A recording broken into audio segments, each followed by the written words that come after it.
Once upon a time, in a small, sun-drenched village, lived a wealthy merchant named Rajan. He had two sons, Amar and Vijay. Amar, the elder, was married to a kind and gentle woman named Priya. Vijay, the younger son, had recently married a woman from a neighboring village named Leela. Leela was known far and wide not for her wealth or family name, but for her sharp mind and quick wit. From the moment Leela stepped into the grand family home, she felt a cool distance from her mother-in-law. Shanti was a traditional woman who believed a daughter-in-law's place was to be seen and not heard, to follow orders without question. She often compared Leela to Priya, saying, "Look at Priya. She is so quiet and obedient, a perfect daughter-in-law. You, Leela, you have too many opinions." Leela would simply smile. She respected her mother-in-law, but she also believed in herself. She knew that true respect wasn't about blind obedience, but about contributing to the family's well-being in her own way. One day, Rajan, the merchant, was faced with a huge problem. He had sent a large shipment of valuable spices on a ship, but news arrived that the ship was caught in a terrible storm and he had been lost at sea. All his investment, his life savings, was gone. The family was devastated. Rajan locked himself in his room, overwhelmed by despair. Shanti wept, fearing they would lose their home and status. Amar and Vijay tried to think of solutions, but they were paralyzed by the scale of the disaster. The household were whispering, the creditors were knocking, and a cloud of gloom settled over the once happy home. Seeing her family in such distress, Leela knew she had to do something. She went to her father-in-law's door and knocked gently. "Father," she sighed, her voice calm and clear. "May I speak with you?" Rajan, his face etched with worry, opened the door. "What is it?"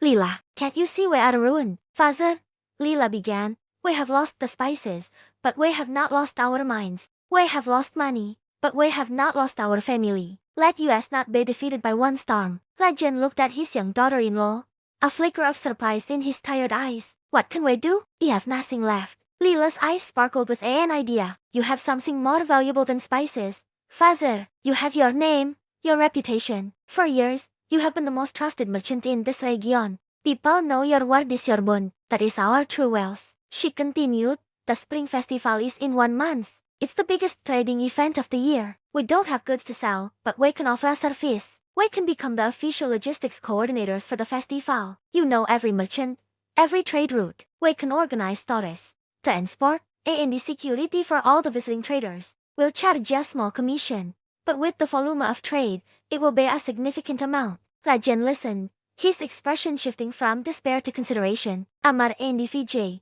who had gathered nearby, looked at each other, impressed. It was a brilliant idea, something they had never even considered. "But we have no more money to start," Rajan sighed, the doubt creeping back. "We don't need much," Leela replied confidently. "We have this large house for storage and meetings. We have our family strength to do the work. He will draft the agreements. Amar can manage the incoming goods, and Vijay can oversee the transport." "Mother-in-law," she sighed, turning to Shanti, "your skill in managing the household is legendary. Can you help organize food and lodging for the merchant staff? Your hospitality will make them feel valued." For the first time, Shanti looked at Leela not as a defiant girl, but as a capable young woman. She saw the logic in the plan and her own important role within it. She nodded slowly. "I can do that." The family sprang into action. Fired by Leela's infectious optimism, they worked day and night. Rajan used his kid name to convince merchants to trust their new service. Leela's planning was meticulous. Amar and Vijay worked tirelessly, their respect for their sister-in-law growing with each passing day. Shanti, true to her word, managed the hospitality with such grace and efficiency that the merchants felt completely at home. The Spring Festival was a roaring success. The merchants were thrilled with the seamless logistics, and Rajan's family earned a handsome commission. It wasn't as much as they had lost on the ship, but it was a start. More importantly, it was a new beginning. They had not only saved their family from financial ruin but had also created a completely new and profitable business. One evening, after the last of the festival accounts were settled, the family sat together. Rajan turned to Leela, his eyes filled with gratitude and pride. "Leela, my daughter," he sighed, his voice thick with emotion. "I was a fool. I measured wealth in gold and spices. You taught me the true wealth is intelligence, courage, and family unity. You saved us." Shanti walked over to Leela and took her hands. "I was wrong about you," she sighed softly, a tear rolling down her cheek. "I thought a good daughter-in-law had to be quiet and submissive. But you taught me that a good daughter-in-law is one who uses her strengths, whatever they may be, for the good of her family. Your mind is the greatest treasure this house has ever possessed. Forgive me. Lila hugged her mother-in-law tightly. There is nothing to forgive. We are a family. And we are stronger together. From that day on, Lila was not just respected in the household. She was cherished. Her ideas were sought.